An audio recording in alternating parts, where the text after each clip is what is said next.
Any nutcase can show up to a community meeting, or any nutcase can file a lawsuit. I always just want to be honest with people. Yeah. Joe Biden fucked us. If someone's stealing something, there should maybe be consequences. Perhaps. You're never going to be perfectly happy all the time. The best you can hope for is to be reasonably happy. Hello, ladies and gentlemen. Welcome back to another episode of Reasonably Happy. I am Paul Ollinger. My guest today is Jeff Maurer. Am I getting that right? Maurer, yeah. You need a You're hard close. consonant in there somewhere. I need fewer consonants, I think. Fewer That silent consonants. R is the fly in the ointment. Maurer. Anyway, Yeah. Jeff Maurer. He's a former senior writer at Last Week Tonight with John Oliver, and he is a man so liberal that he once carried a latte into a Volvo dealership while wearing a Weezer t-shirt and thought, I hope Breitbart doesn't snap a picture of this, thus confirming the stereotype of all cuck liberals world over. But he is also he's also one of the most self-aware and hilarious people, and he's so gosh darn funny that I read his Substack, I Might Be Wrong, every week, multiple times a week, as soon as they come out. And I even pay for it. Wow. I pay for it. I'm What not a one sucker. Of those, I know. I'm not one of those leech non-paid Yeah. The free subscribers, riders. The free riders, yeah. So before we start, I've just got to talk to you about your history at Last Week Tonight. I just wanted to ask you, show me on the doll where John Oliver touched you. Right here in the heart. Right here in the heart. Yeah, that was my big break into showbiz. That was when I went from being a guy who does comedy to a capital C comedian.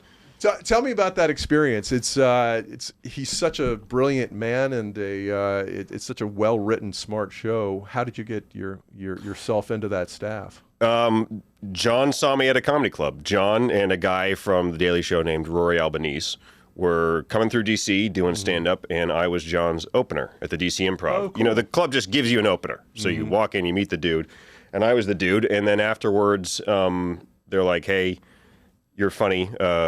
Give me your contact info. So I gave him my contact info. That got me into the universe of people who could submit a packet for The Daily Show, because John was at The Daily Show back then. Okay, right. So I was on that list, and then when John decamped for his own show, he took that list with him, and I was still on it, and I submitted a packet, and I got it. That's incredible. I've opened for many headliners, and none of them have asked me to write for them. Okay. Do you see that as a sign of something? Yeah, I should go back to advertising sales is what I should be doing. I mean, you do that. What happened to me is uncommon. It normally goes that, you open for someone, and hopefully they're friendly, and usually, score them some cocaine, because that's your job as the opener. Yeah, right, That's your real job, and then that's the end of it. Yeah. Only this one time did it lead to something. Chelsea Handler did ask me to audition for her show, and I did There you audition go. for her show, Okay. and I didn't get it. Okay. So there you go. Anyway. All right. What do you think John saw in you? Did you do political stuff in your act that night? I didn't do political stuff. Even though like these days, so at the time What year was this, by the way? This was 2011. Okay. So a couple years before he got his own show. Mm-hmm. Back when we And- were still young as a country. Yeah, I mean, I wasn't at heart, but yes, Mm-hmm. numerological age, I was young. And I was a speechwriter at the time. I was a speechwriter for the EPA. That was my day job. And then I was doing stand-up at night. And but I didn't do a lot of political stuff in my act. In fact, barely any. I may have done a little bit that week because I was opening for the Daily Show guy, right? Mm-hmm. But I didn't do much. But even though like that's my interest, it's what I went to school for and where I worked when I had a regular day job, but it did set me up well to do the packet. I mean, the packet is really like the whole thing. Explain what a packet is. A packet is a sample version of the show. There are usually a couple rounds. For that particular show, there were 2 rounds. The first one, I still remember, you're supposed to do 2. They said Daily Show type desk pieces because they didn't even know what the show was going to be. So they're like, just imagine it's the Daily Show and write 2 desk pieces and then 2 pitches for field pieces. And then if you make it through the first round, you go to the second round. And the second round is like another 2 pieces. And those are done on like a quick turnaround because they want to make sure that, you can write on a deadline. And in response to the news cycle. Yes, that's right. And that also helps to show that it's not like you have one good piece that you wrote in your entire career and you're just going back to that again. It has to be synced to the news of that moment. Mm-hmm. What did you submit? What were your ideas? Do you remember? I remember in the second round, they gave you the topics because again, they want to dictate what the topic's going to be, because that's the way it works on one of these shows. They tell you write about this.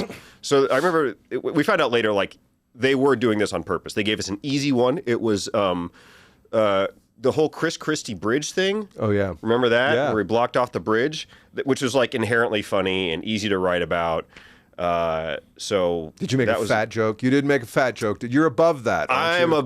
I'd have to go back and read the package. No, You might have made it just a subtle side it's jab. sitting right there. I like to think I wouldn't have. I like to think I didn't, but I don't remember. I remember there was I did some kind of Bruce Springsteen song parody at the end, which kind of makes me cringe. But luckily, it's, it's written, not performed. But still, that's like, because New Jersey, get it? Sure. They're from New Jersey. It's high-minded. Hey, Paul. listen, you could have gone for Bon Jovi, but you went old school. Yeah, that's right. I just moved back up here 9 months ago, and I went down to the shore last summer, and I realized that New Jersey names its rest stops after its famous residents. J. Fenimore Cooper. Not Alexander Hamilton. There's a Vince Lombardi. There's a Woodrow Wilson. It's like driven the turnpike a lot. It's like one of the founding fathers, and then Bon Jovi and Connie Chung. And Vince Lombardi gets in there, yeah. You're like, what the fuck? Well, you're all Vince over. Lombardi's a winner. I don't know what you want. You're all over the map, New Jersey. You are naming like a Dunkin' Donuts and a Roy Rogers after them. So it's maybe not the most august honor. But still, you think Connie showed up for the christening? God, no. God, no. She surely gave no response beyond fine. That was the most she thought about. Connie sent a telegram expressing her thanks for the expressing whatever. Let me say, because So just to finish the question, the first one was Chris Christie, and the second one was chemical weapons in Syria, and they gave us that one on purpose. They wanted to give us an easy one and a hard one, because the chemical weapons in Syria, but that's not funny. How do you make light of chemical weapons? I remember I did some kind of roast thing, but that's the challenge. Like Bashar al-Assad versus Jeff Ross.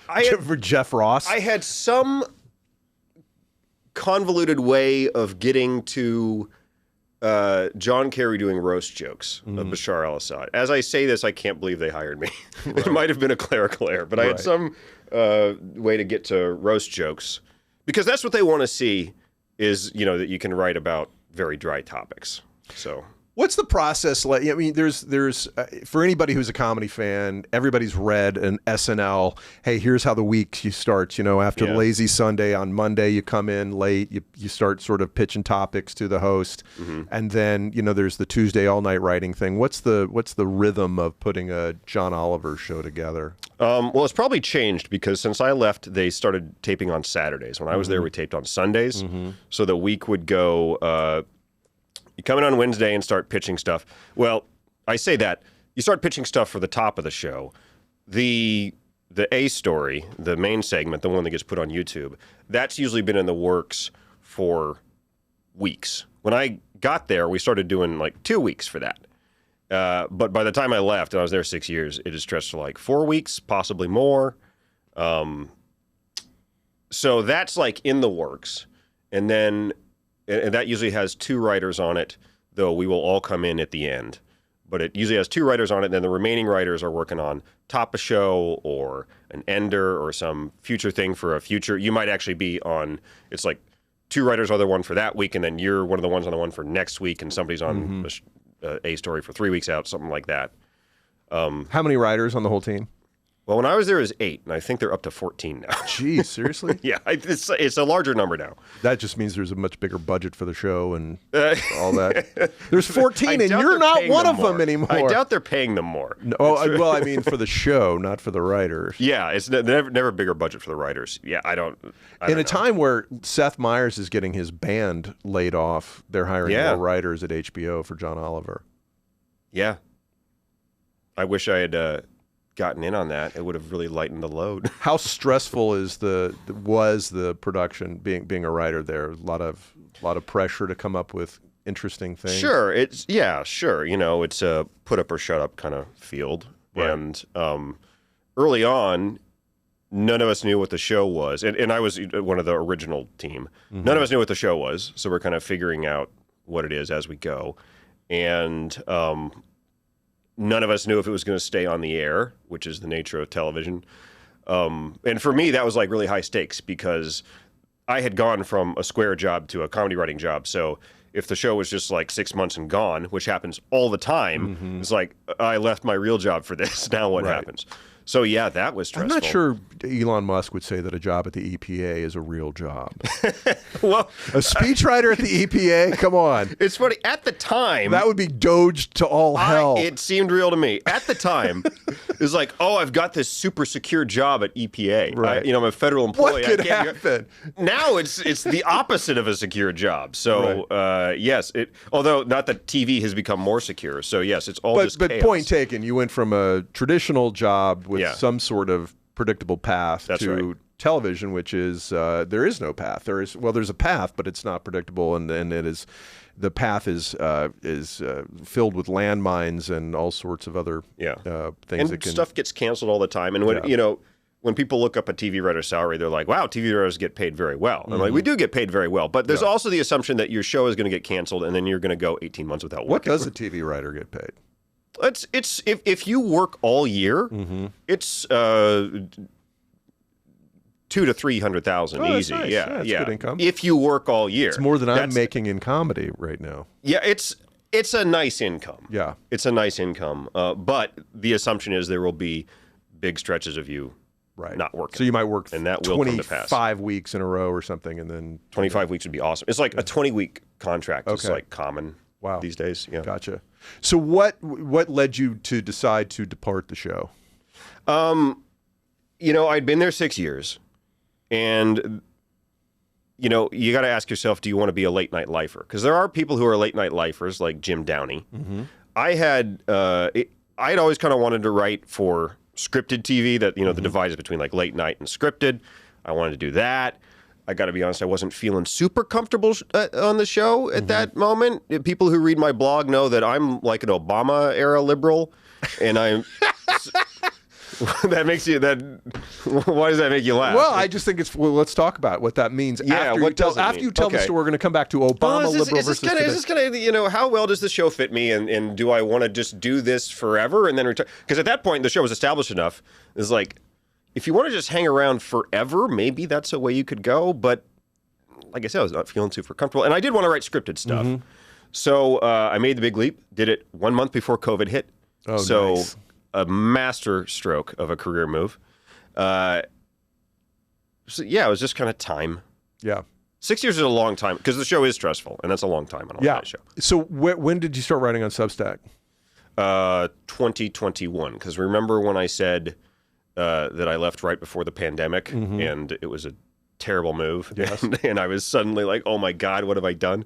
2021. So I was like, okay, this. You spent a year in the forest wandering. Yes. Oddly, renovating a condo in DC. Brooklyn. Oh, in Brooklyn. Yeah, because I was living up here at the time. Right. So I was like, what do I do with myself? So I renovated a condo. But you just went back to like, I write, and so I'm going to start writing. Yes. The condo flip worked, It's like great.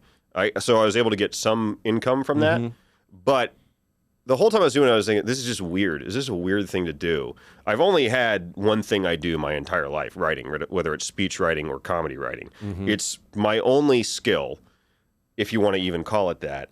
I should get back to writing. So I started writing the Substack, and it was free for a long time. It was just like, let me just build this thing.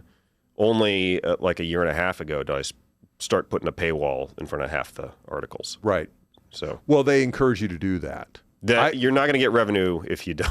It's funny. I have a Substack too that is a fraction of yours, both from an audience perspective and from a frequency perspective, which is why my income from it is also a tiny fraction of yours, hopefully. But one day, somebody just sent me money. And I was like, what is this? What is this? I didn't even ask for it. Even in the non-paywall days, I had some people do that. It was really nice. People are just like, this feels like $5 a month to me. Yeah. And I'm like, that's great. Yeah. No, and so it's cool. But you've built this into a thing. You've built your writing into a career. And so it's interesting in this time where traditional media is just shedding its employees. Every quarter there's more people being laid off from CNN and every other, like I mentioned, Seth's band and stuff.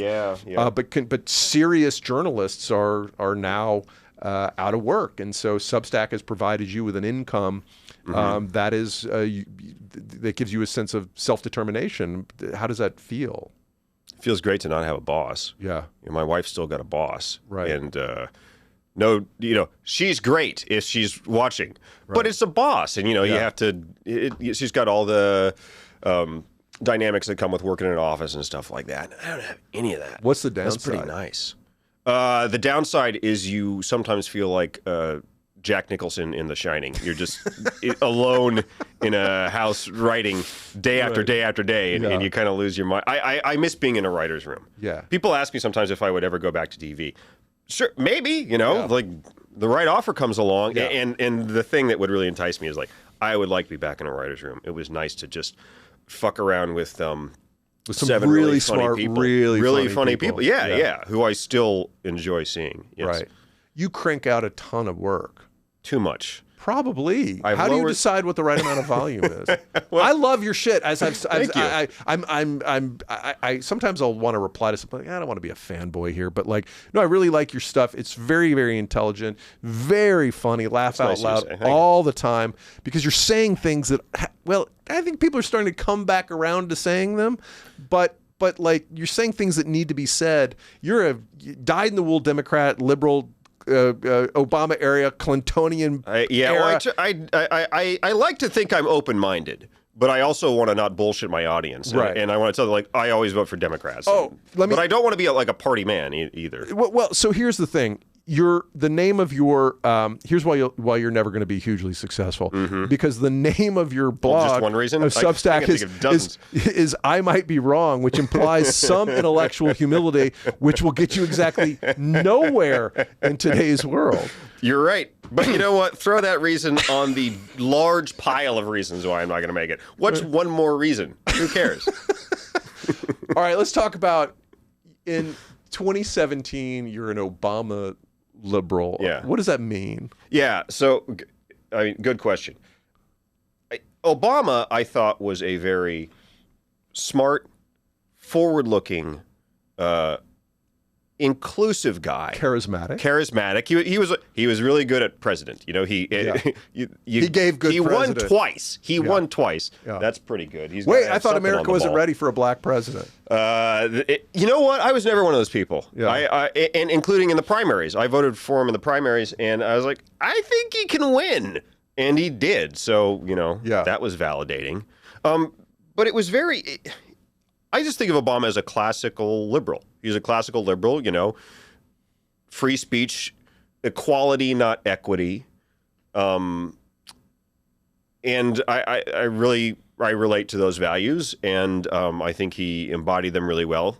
And in recent years, parts of the left have wandered into this area that is just somehow different. We have different names for it. Sometimes we say woke, sometimes we say progressive or ultra progressive. Whatever it is, there are a lot of things about it, sort of like the obsessive focus on race and focus on race in a weird way that is, ostensibly about equality, but there are times I think this just really sounds like old-fashioned racist stuff to me, and then believing that your race defines who you are and things like that. I'm uncomfortable with that.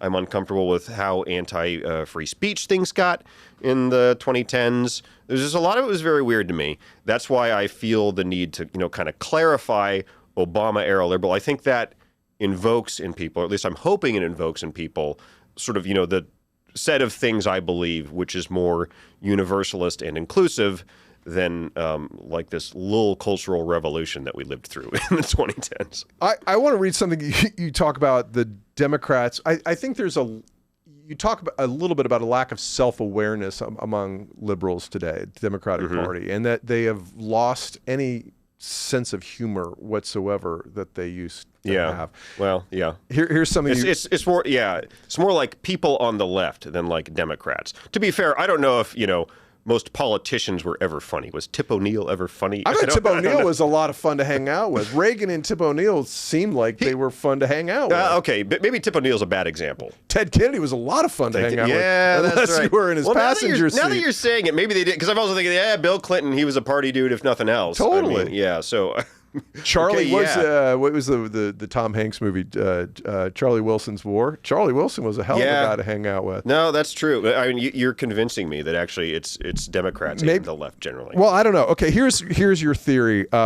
You can't be. This is your words. This is pulled from your writing, and I know you write so much, so maybe you don't remember. I don't this remember one, but any of it. Theory: you can't be funny without being self-aware. The Democratic Party / progressives are some of the least self-aware people on the planet. Navel-gazing and self-righteous, but not self-aware. This does not mean the GOP, especially in its current human centipede phase, is any better. They just don't care. They believe what they believe. You're either with them or who cares. I think there's a sense of judginess and tisk among the Democrats that really has, I mean, we've seen it turn off the swing voters in the last election in a huge way. Where did that come from between 2015 and today? Yeah, well, there's when things go badly on the left, in my opinion, it's usually for the same reason. It's usually because people lose sight of what you're supposed to be doing in politics, which is, making stuff better, right? And they start obsessing over looking good to their friends and their peers and whoever's opinion they value. So this is where we get the virtue signaling stuff. Mm-hmm. And I remember I experienced this as a stand-up just at some point in the 2010s, especially the late 2010s, and then especially when Trump arrived on the scene. Everyone felt the need to verbally indicate where they stood on the premise of your joke, right? It was the first time I ever heard hissing. And I don't mean like hissing. It was not like I was getting booed. It's just like I'd mentioned Donald Trump and people in the crowd would go, hiss. It's like it's a silent movie or something. It was so important for them to get on the record with their opinion of Donald Trump. Mm-hmm. And it would be that way for any figure. I had a joke where I mentioned Ruth Bader Ginsburg just in passing. It wasn't a joke about her, just her name came up. And I had to change the reference because people would go, woo! When her name, they have to show that they love Ruth Bader Ginsburg. So it's that kind of performative stuff is sort of the antithesis of comedy in a lot of ways, right? Because it is very showy. It's all about me.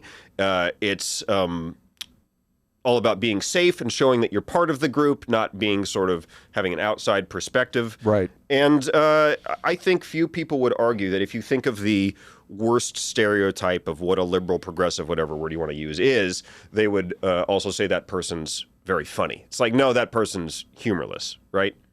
So it's like the revolution punishes, everybody who's not at the extreme of the revolutionary philosophy. Yeah. Yeah. Which pulls everything to the extremes, right? Yeah. I'm of the opinion that the Cultural Revolution was not very funny. I mean, I wasn't there. You don't like millions of dead Chinese? It didn't sound very funny. Yeah. I don't know. Maybe, again, I wasn't there. You can't just look at the record and say, that probably wasn't a lot of fun. I am saying that probably wasn't a lot of fun, but there's a probably in that sentence. Mm-hmm. Yeah, I don't know. Yeah, why aren't extremists funny? I guess maybe because they have such a totalizing view of the world, right? Mm-hmm. Everything's black or white. You're for us or against us.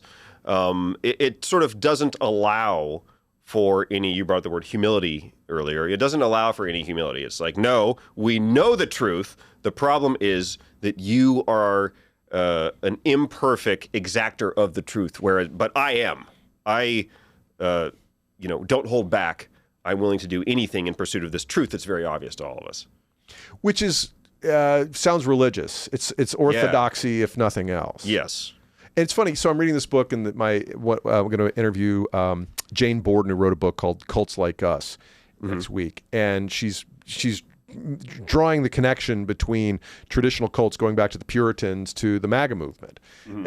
And so she makes a compelling argument that there are a lot of similarities between cults and MAGA, but it's like, okay, so left-wing orthodoxy isn't a cult, but it opened the door to a cult, it seems like, to me. Yeah, I mean, Well, first of all, what's the line between a religion and a cult? That was my first question I wrote down for her. Okay. I think people have been trying to answer that for decades, and it's certainly a blurry line, but they're adjacent. There's a lot of similarities. I don't mean to, right. I don't mean to diss religion. I'm comfortable with dissing cults. But yeah, what is the line?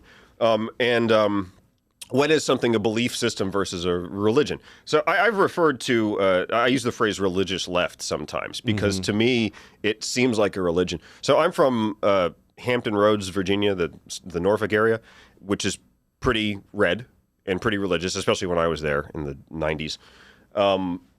And one of the reasons I kind of ended up where I did on the political spectrum is that it's a really conservative area, and I didn't really react well to that, and I didn't particularly like that. My family... What turned you off, like being preached at in school about Jesus and hell and stuff like that? Yes, that same totalizing view of the world where it's people think they know the truth, and it's not enough for them to believe it. They have a monopoly on the truth. They have a monopoly on the truth, and it's not only that they believe it and are going to signal that they believe it constantly so much that it makes them kind of a boring person, but they also demand that you believe it.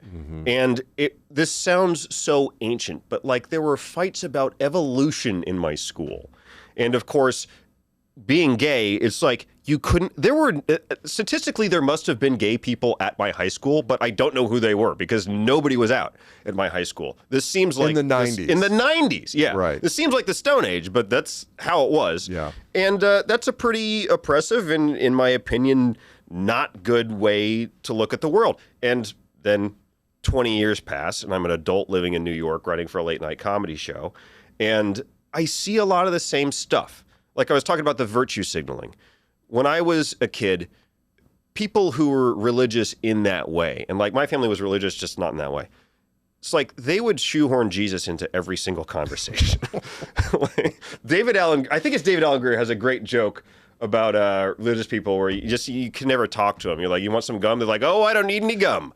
I got Jesus. Did you see that new Hulu promo spot where it's Sebastian and Bill Burr and oh my God, why am I blanking on his name? Gaffigan. Okay. So Hulu's producing all these new comedy specials, and Gaffigan says, he goes, guys, there's something I want to talk about. And Burr goes, this isn't about religion, is it? Because you're always doing that. It's brilliant. It's almost a throwaway line, but it's hilarious. So, okay, so you're drawing the parallel between everything's got to be about Jesus in the conservative red states, and the assumption that you believe that you also believe in Jesus on the right to what happened in Brooklyn in the 2017. Well, I would say, I am drawing the parallel, and I would say 2 points of similarity. And if we sat around, we could surely think of more. And if we go through my writing, we could think of more, because I've definitely written about this a lot. But one is the virtue signaling thing, that I don't need any gum, I got Jesus. That's the same thing as the person who hears Ruth Bader Ginsburg's name at a comedy club and feels the need to go, woo, just so everyone around them knows where they stand. It's virtue signaling. Yes. And the second thing would be trying to, vilify and cast out anyone who's not in lockstep with your program. But also the assumption that you are in lockstep with the program. Like you're an educated person who works in New York City or in San Francisco or Los Angeles or any big, blue metropolitan area. Yeah. And when I moved from Los Angeles back to Atlanta, where I grew up, it kind of blew my mind. It was like, oh, I've been swimming in the blue. I've been soaking in it, and I wasn't even aware of it. And I define myself as a centrist, moderate, whatever you want. I'm a fiscal conservative, social liberal, which means I'm a greedy pervert, right? Sounds right. But I've been swimming in the blue for so long, I wasn't even aware that people were like, no, we don't love Obama. Well, and I think that's how these ways of thinking come about. You're in an environment that is where a certain point of view is so dominant that the social cost of being outside of that point of view gets really high. So most people say, oh, just fuck it. I don't think they say this consciously to themselves, but they just know. Like, I'm not going to go against the grain. When I was in high school, what was the benefit to someone saying, the creation story, it's like a nice story, but I don't think that's real. It's mythology. Yeah, that's gonna get you all, and you're from Atlanta, so you surely know these people too. It's like, that's just gonna get you a world of shit. In the same way, yes, departing from liberal orthodoxy in the 2010s in New York would probably not end well for you. When we moved back to Atlanta, the question was, where do you go to church? Yeah. It wasn't, do you go to church? Yeah, right. It was, where do you go to church? Right. Which Protestant denomination are you a part of? Yeah, it gets real granular. Right, exactly. Because I was Presbyterian, and they're like, that's not Baptist. Yeah, that's not real. That's not real. But it's so funny is everybody believes that their version of the truth is the truth, and that it was brought to them from divine heights. Yeah. Okay, so this is where we are today. So that presumption dominated until maybe, I don't know, June of last year when Joe Biden spit up all over himself on international television. Yeah, I remember that. What were you doing? Where were you watching the debate last summer? I was writing a piece for it. And I had like thoughts on what the piece might be. And about 10 minutes in, I'm like, all right, delete, starting from scratch. Right. It was a disaster. And my piece the previous day had been about the possibility that it might be a total disaster. Here's where we're gonna take a break, and Jeff is going to read an excerpt from a piece he did about Joe Biden prior to this happening, where he sort of predicted what might go down. So we'll be right back after that. Okay, yeah, this is from a column in the voice of Catherine Mayer, head of NPR. Is she still headed? Did she get booted? What happened to her? I don't know. She was the center of attention like a year ago. Anyway, it's called "Who the Fuck Did You Think Ran NPR?" So this is, I'll give away the game. Me pretending to be her. It wasn't real. It was all make-believe. And I'll do my best Catherine Mayer impression. She says, "I have to say, I'm surprised by the uproar. I expected scrutiny. I did not expect to become the subject of a multi-day media frenzy. And please keep in mind, I'm not accused of wrongdoing. I'm accused of being extremely progressive in an obnoxious way. And I feel compelled to ask, who the fuck did you think was running NPR, you fucking morons? Wasn't it definitely going to be someone with my behaviors and my opinions? Are you truly shocked that I am basically the Ruth Conda forever girl, grown up and in charge of a major media outlet? I mean, really, was there any chance that NPR was run by a working class guy from Arkansas who loves college football and pussy? A guy whose Twitter bio says that he's all about the 3 B's, beer, bass fishing, and blowjobs. I didn't beat out a fucking lumberjack and a pipe fitter to get this job. I didn't leave my interview and see a Jamaican nurse and a guy in a DeWalt Tools t-shirt sitting in the lobby waiting for their turn. If this job hadn't gone to me, it would have gone to one of the umpteen functionally identical me's who inhabit places like NPR. If I wasn't someone who obsessively polices language to signal that I'm familiar with the norms of elite culture, then I would call you a bunch of fucking for not knowing that. So you're watching the debate, and you just deleted the piece you thought you were going to publish. Yeah. And what came to mind? What was I thinking in that moment? It's just sheer. Well, actually, I remember I went on Twitter just to see, is this as bad as I think it is? 'Cause I'm like, I think this is like a 10 out of 10 bad. Is that just my take? Or are other people seeing the same thing? And it was a pretty clear verdict. Other people saw the same thing. But it's funny, you talk about the orthodoxy and the price, the penalty people pay for saying things like, maybe the creation story is just a story, right? Yeah. And the price people paid for pointing out that Joe Biden didn't have it together was enormously high. And thus you had everybody from Joe Scarborough to everybody else saying, no, the president's the best version of the president I've ever seen, which was complete horseshit. Why did he jump in with both feet like that? That's such a weird thing to do. Yeah, Ezra Klein. Because he's demonstrating his loyalty to the cult. And that was a weird dynamic. That was like layers of demanding conformity, right? Because it wasn't just the normal environment of like, keep your good liberal card. Yeah. It was also, and this is the part that's like, I don't agree, but I hear you. Where it's like, is also, he's running against a guy who's real bad. Real bad. Which is definitely my opinion. And my opinion of Trump has gone down since he came in office the second time. But he's running against a guy who's real bad. Don't fuck this up for us. That is not good, though. I mean, the person really at fault here is Joe Biden. He made a terrible decision and then put everyone else in the position of, what do we do about this? The debate, at least it was bad enough. Maybe this is another thought I had on that night.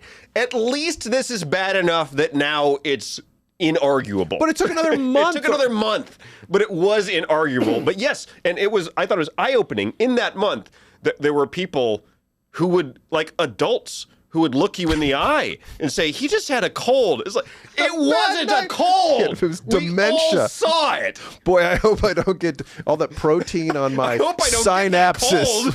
Right. Oh, God. I hope I don't get that cold that affects how I walk and talk and am. Is that going around? Can I get a shot? That cold that makes you forget your spouse's name. Yes. Oh, right. God. It was... So yeah, it was stunning that in that month there were people who would not admit the truth. Because and in that month I wrote a lot about how you just look like an asshole if you don't admit truths that are in front of people's eyes. Right. So we know what happened. We've seen the story. Trump trounced him. I mean, you get into the debate. What was it? A trounce? Was it a mandate? Whatever. It doesn't matter. Stood back and let Biden trounce himself. The GOP, the human centipede version of the GOP, which Ronald Reagan would puke at, is now in power. They are brandishing that power without apology. And the Democrats, the public opinion on the Democrats keeps getting worse. Yeah. While all this, while Doge and some of these cabinet secretaries, and again, moderate. I'm not a Trump fan. I didn't vote for Kamala.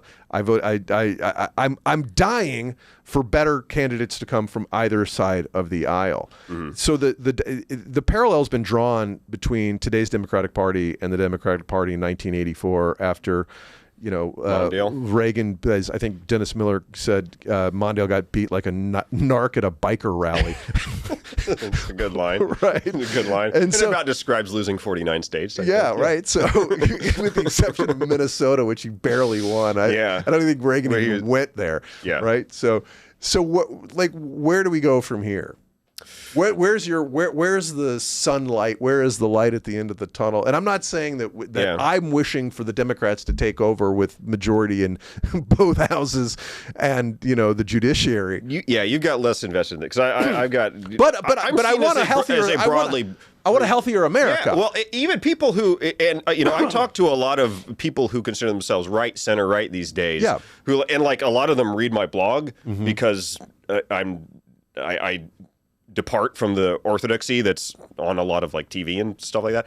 But you never apologize for being a Democrat. No, I always just want to be honest with people. Yeah. It's like I always vote for Democrats, so I don't consider myself a Democrat. Like I'm not affiliated with a party anyway, but I want to be open about like where I end up falling on the political spectrum. Okay, so what does that mean to you? What are the issues that you think the Democratic Party should be focused, or that you care about? The issues that I care about. You're asking like where Democrats go.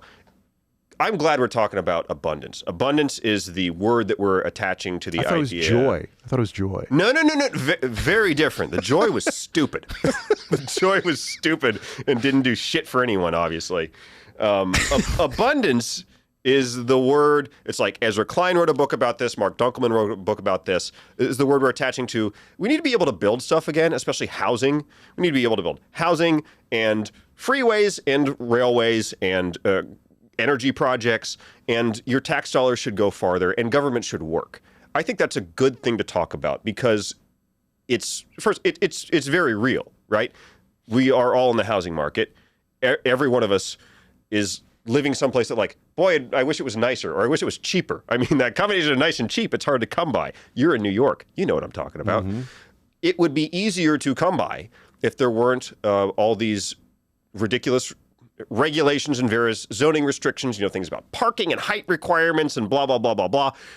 All these processes that have 1,000 veto points where any nutcase can show up to a community meeting or any nutcase can file a lawsuit. Right. And like, it's like you landed on a monopoly space.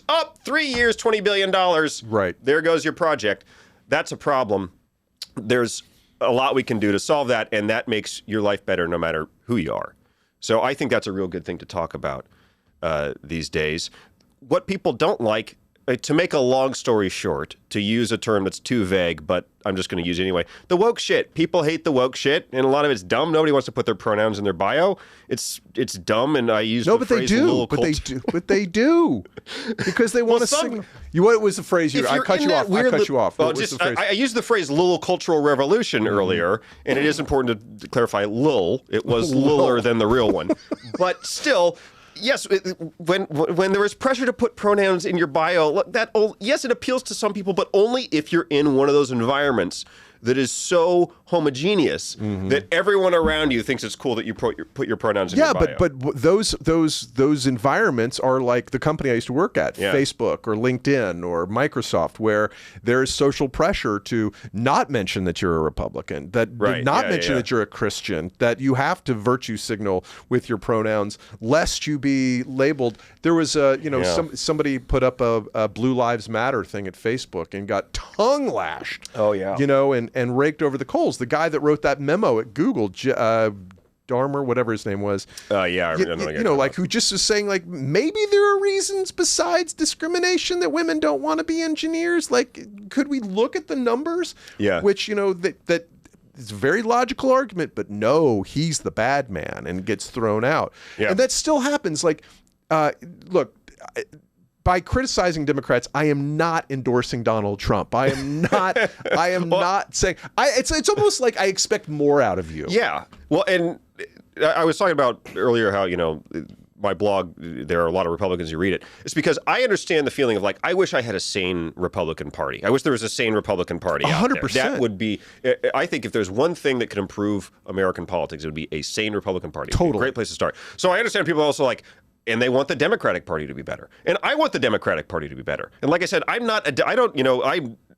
just write about them. I'm not affiliated with them. I want Democrats to do better and be better. And first of all, it'd be nice if they could beat Trump. And second of all, in these cities that are parts of the country that are dominated by Democrats, New York, I live in D.C. L.A., San California, Francisco, that's right. My Chicago, wife's family's Christ Chicago. almighty.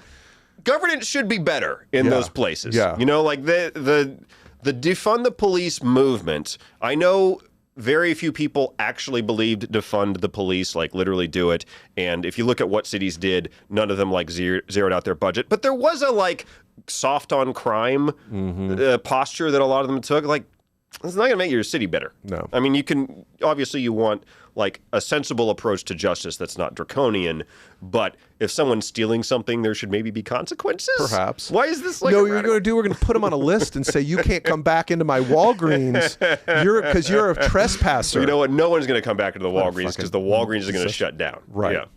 Yeah.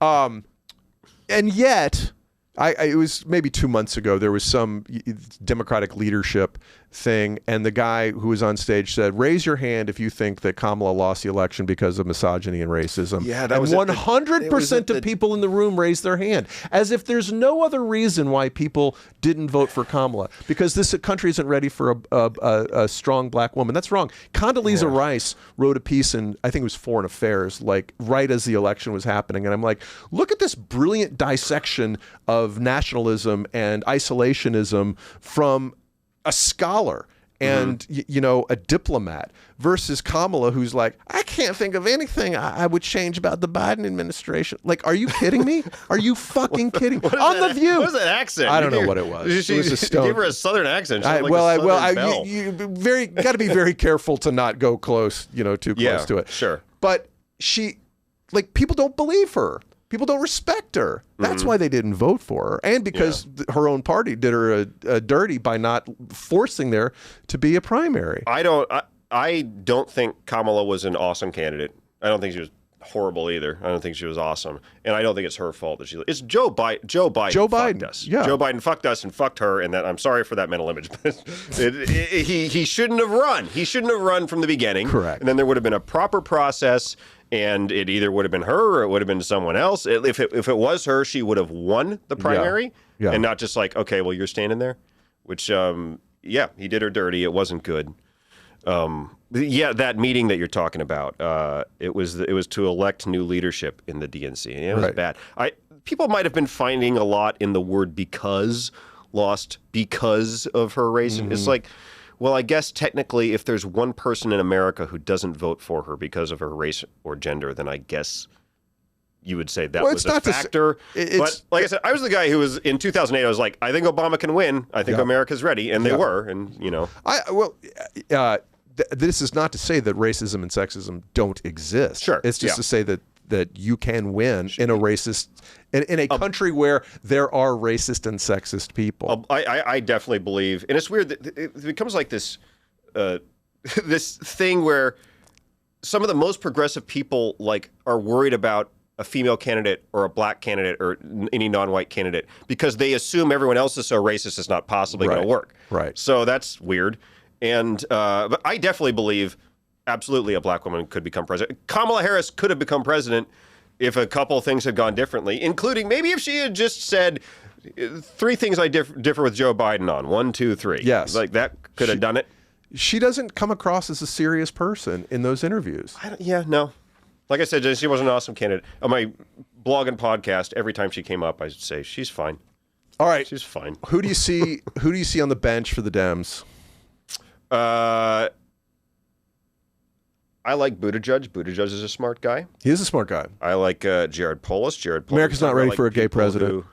Both guys I've named are gay. All right. I just named 2 gay guys. Jared Polis from Colorado. Jared Polis is gay, but he's good at governor. He also brought in maybe he'd be good at a president. bunch of Venezuelans to Denver, I think, that didn't go over so well. I don't know about that. Was it a baseball team? The Rockies could use them. Speaking of speaking of racist, Venezuelans play a lot of baseball. Okay, it's the one country in South America that plays a lot of baseball. All right, so Jared Polis, Pete Buttigieg. God, I don't know. All of this is going to Where are the women? What about the women? Out. Where are the women? That's not how I do it, Paul. I was in fall of 2024, and people saying, if not Biden, who? I was talking up Gretchen Whitmer because she seemed like a good. It's not because she's a lady. It's because she's a good governor of Michigan. Yeah. Josh Shapiro, smart guy. Talk about a guy who knows how to build things. His claim to fame is, I got that bridge or overpass that collapsed rebuilt in like 2 weeks, and anyone who commutes in that area knows that's a good better 2 weeks than 2 months or 2 years. So they're pretty good. But all this will shake out because people sort of define who they are. They pick their lanes, right? You can kind of sense Chris Murphy thinking, okay, Bernie and Elizabeth Warren are probably too old to run, especially given what just happened with Biden. So they're out. So I'm going to take that lane. I think that's what he's going to do. Mm-hmm. And then everyone else. Wasn't he the guy, though, that said that he didn't want his daughters playing in... that was not him. That was Chris Murphy from Connecticut?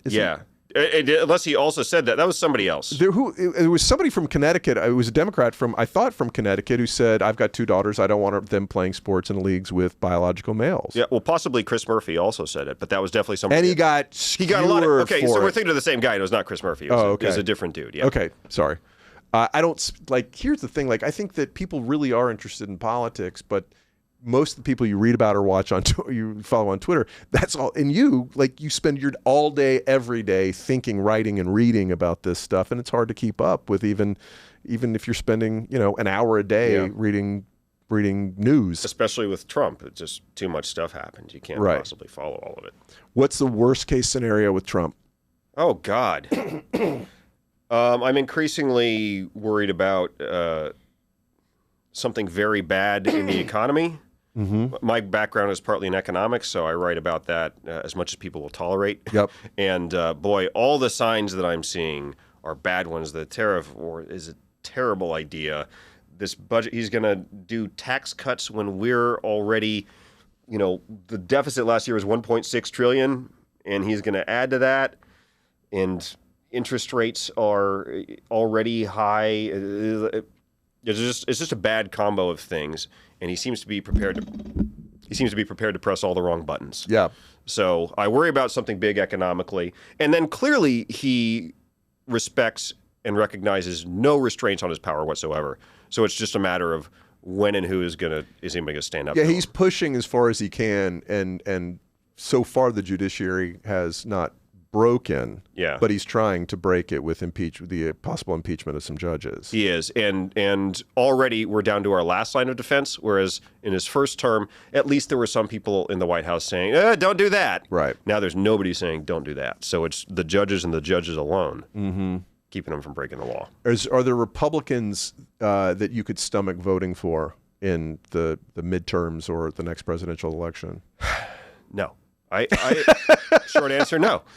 I keep waiting for him to try to woo me because I'm a guy who spends a lot of time thinking and talking about all the things that annoy me on the left, and there are plenty of things I roll my eyes at, and yet they can't put forward anyone who appeals to me at all. And I watch for my blog. You're going to get primaried if you are not in lockstep. They're with so MAGA. far right. Yeah, they're so far right. And I watched all the debates. Trump attended none of them, but I watched all of them for my blog because I wrote about them. And no, there's nothing on that stage appealing to me. I mean, Nikki Haley probably seemed like the least nuts. I mean, she and Ron DeSantis is like, they're not nuts. That's not how I would describe them. But they're really far right. And if I look at, the problems the country has, things that could be better, things that should be solved, they speak to like none of it. So... cultural. So one of the things that, and we're going to wrap up here in just a minute. So one of the things, Trump is doing is cutting out public funding, federal funding for anything that sort of is left of center, right? That he's shutting down Voice of America. He's censoring colleges that on the basis of anti-Semitism, but we really know that he's punishing academic institutions for some not unjustifiably, in my opinion, because if you have mandatory DEI statements for all faculty hires, that is compelled speech. Yeah. But he's punishing institutions that are on the left. You wrote a hilarious piece on NPR, and I'm going to take a second to allow you to read that segment. So this one's in the voice of Joe Biden.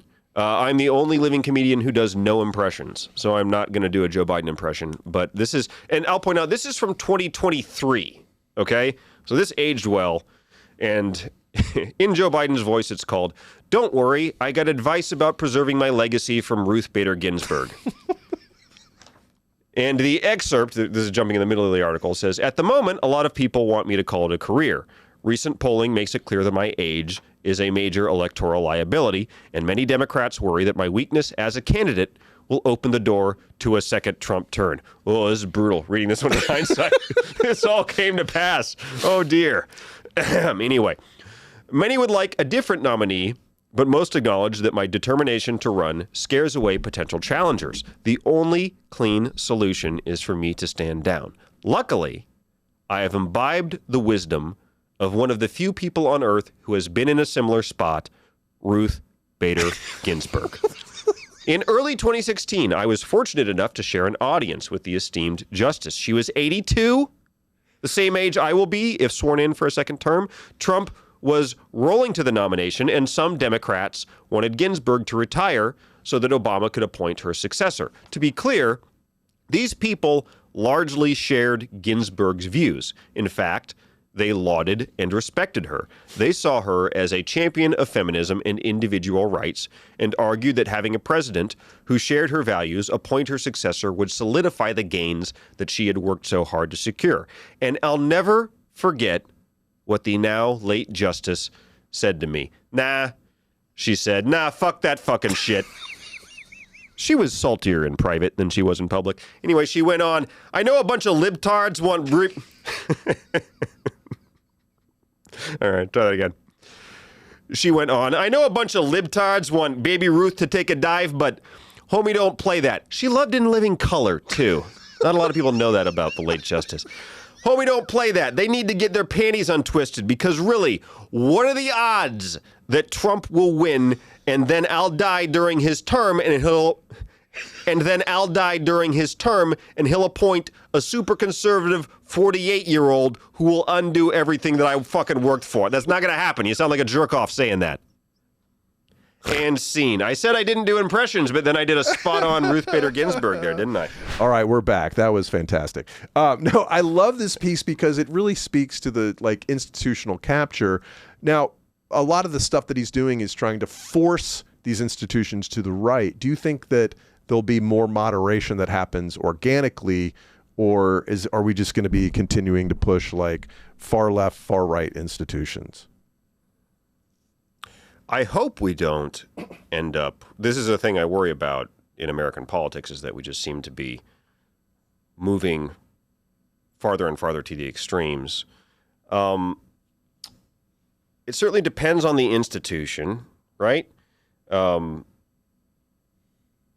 Media outlets are always going to have to go where their audience is.